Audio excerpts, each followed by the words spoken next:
Hi, I'm Lillian Ojeko and welcome to my YouTube channel. Today I'm going to share with you a video so you will hear what a US Senator Cynthia Lummis said about Bitcoin. So if it's your first time to come across this channel, please subscribe and turn on your bell notification so you will be the first to be notified each time I post a new video. And if you enjoyed this video, please give me a I see it thumbs as a up great store of and value, share with but your I don't see it friends as and family right who may be now, for interested me to anyway, learn as a about means it. of exchange. With that being So said, I, let's get into the I want to video. buy and hold. I encourage people to buy and hold. I encourage them to save Bitcoin for their retirement, for their future. And that's because as the Congress spends trillions and trillions of dollars and is flooding our economy and the world economy with US dollars, there's no way that we cannot debase the value of the US dollar. So I worry about having all of our retirement monies denominated in US dollars.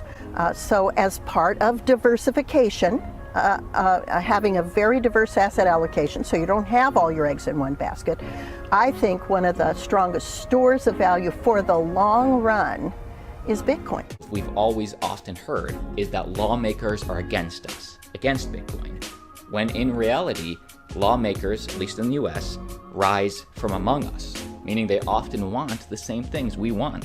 And we're seeing that in things like this. But in today's video, and what I want to share with you is the latest results from the Bitcoin Mining Council Q2 2021 briefing, of which obviously the mainstream media is refusing to report on.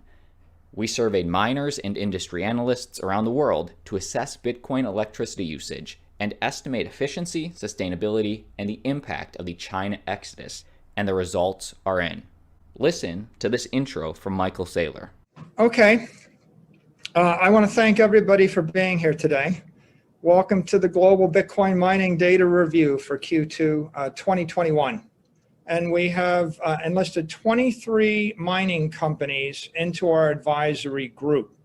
So 23 Bitcoin miners signed up, and they collectively represent about 32% of the Bitcoin mining network.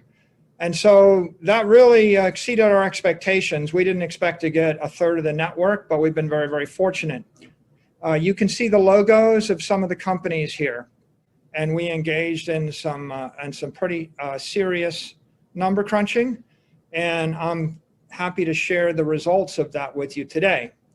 And let me start with the summary. What we found is that Bitcoin mining uses a negligible amount of energy compared to major countries and major industries, and we'll show that in a second. It's rapidly becoming more efficient. We're very delighted to see it's getting more efficient, and it's powered by a higher mix of sustainable energy than any major country or industry. And so that's the headline. All right, that is the headline. That's the intro, like I said. And by the way, it's one thing to state this, but prove it to me. Take out the bias, take out the opinions, prove it to me with facts and raw data. I want to share with you two 90-ish second clips from this over 25-minute webinar.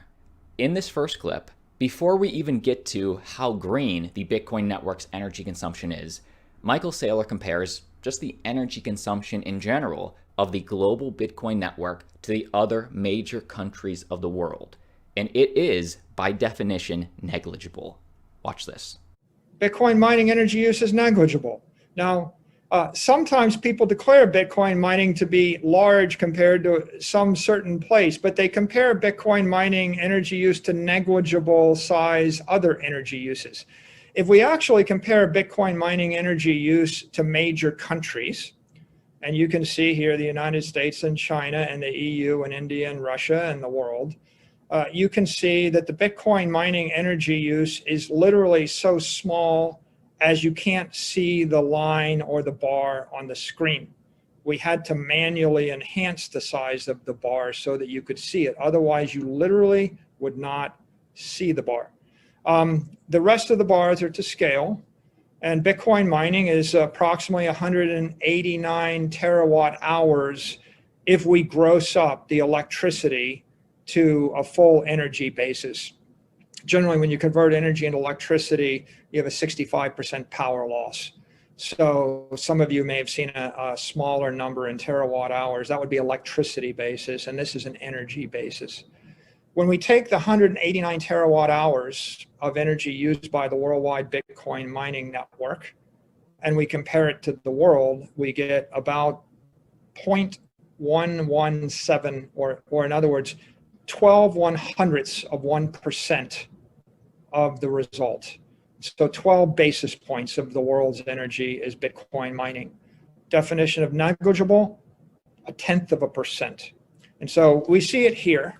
The most important thing to keep in mind is Bitcoin mining might be comparable to the 178th largest country in the world, but you really have to go to an extremely negligible user of energy to find anything comparable. Interesting. Very interesting.